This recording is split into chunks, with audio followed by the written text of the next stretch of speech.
मैं यहाँ पर अपने दर्शकों को बता दूं कि आप जो रुझान अपनी टीवी स्क्रीन पर देख रहे हैं, अब तो बहुत से नतीजे सामने आ चुके हैं। पंजाब में ये क्लियर हो चुका है कि कौन सरकार बना रहा है, लगभग क्लीन स्वीप ही है। इसको क्लीन स्वीप नहीं कहेंगे तो किसको कहेंगे। हालांकि यूपी में क्लीन स्वीप वाली स्थिति बनी है, लेकिन एकदम बॉर्डर पर आकर। आप यूपी में अगर देखेंगे तो बीजेपी ने 202 सीटें तो जीत ली हैं गठबंधन के साथ, और रुझान जितनी सीटों पर आगे चल रहे हैं ये बता रहे हैं कि अगर वो नतीजों में बदलते हैं तो 268 सीटें बीजेपी गठबंधन के खाते में जाएंगी। पिछले परफॉर्मेंस से थोड़ा कमजोर, लेकिन फिर भी सरकार किसकी बनती है यही सबसे अहम रह जाता है।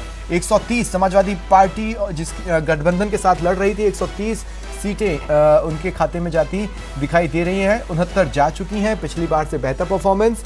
तस्वीरों में आपको जेपी नड्डा नजर आ रहे हैं। देखिए, कार्यकर्ताओं का मनोबल बढ़ाने, उनको धन्यवाद करने और एक बड़ा पॉलिटिकल मैसेज देने के लिए कुछ ही देर में प्रधानमंत्री नरेंद्र मोदी बीजेपी मुख्यालय से कार्यकर्ताओं को संबोधित करेंगे। इंतजार उनका हो रहा है वहां पहुंचने का। माना यह जा रहा है कि अमित शाह भी वहां पर हो सकते हैं। जेपी नड्डा पहुंच ही चुके हैं और कार्यकर्ताओं के उत्साह को वो देख रहे हैं, उनके अभिवादन को भी वो स्वीकार कर रहे हैं। बीजेपी मशीनरी में एक एक्साइटमेंट की स्थिति आई है। अगर किसी स्टेट में किसी तरह का कोई थोड़ा बहुत दबाव भी रहा होगा तो बीजेपी ने उससे पार पाने के तरीके खोजे और लगातार मैदान में डटी रही। मैं बार बार इस बात का उदाहरण दे रहा हूं कि अगर हम प्रदेश का ही एग्जाम्पल लें तो प्रदेश में कांग्रेस काफी खुश थी, खासकर बजट के बाद, और जिस तरह से जनता का रेस्पॉन्स मिला मुख्यमंत्री अशोक गहलोत से मिलने, उनका आभार जताने के लिए, जिस तरह से पिछले कुछ दिनों से लगातार बड़ी संख्या में लोग सीएमआर में जुट रहे हैं, उससे पार्टी गदगद थी और बीजेपी एक दबाव महसूस कर रही थी। लेकिन आज की जीत के बाद प्रदेश बीजेपी मशीनरी में भी जो उत्साह का संचार हुआ है वो जश्न की तस्वीरों में दिख रहा है।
देखिए, दो तस्वीरें हैं, एक दिल्ली से और एक लखनऊ से। बीजेपी कार्यकर्ताओं के उत्साह, उनके जोश को बता रही हैं। बीजेपी ये नारा लगाया करती थी, चप्पा चप्पा भाजपा। कुछ वैसी स्थिति 5 राज्यों के चुनावों में बनी है। 4 राज्य बीजेपी के खाते में जा चुके हैं। हालांकि एक चप्पा, एक कोना, यानी एक स्टेट पंजाब रह गया, जहां पर वो बिल्कुल भी परफॉर्म नहीं कर पाए, सिर्फ टैली में अपनी मौजूदगी दर्ज करा रहे हैं, और उसे लेकर बीजेपी को रीथिंक करना होगा ड्राइंग बोर्ड पर बैठकर अपनी पॉलिटिकल रणनीति पंजाब के लिए। दूसरी तरफ ये तस्वीरें कांग्रेस के लिए भी एक बड़ा मैसेज है। कांग्रेस की भविष्य में क्या दशा और दिशा रहने वाली है उसके लिए एक बड़ा मैसेज है। अगर कांग्रेस अब भी ड्राइंग बोर्ड पर बैठकर दोबारा इलेक्शन की रणनीति बनाती है तो आगे वो लड़ाई में आ सकते हैं, नहीं तो अगर तीसरे मोर्चे की तैयारियां चालू होती है तो फिलहाल बार्गेनिंग कंडीशन में भी नहीं रहेगा इन नतीजों के बाद।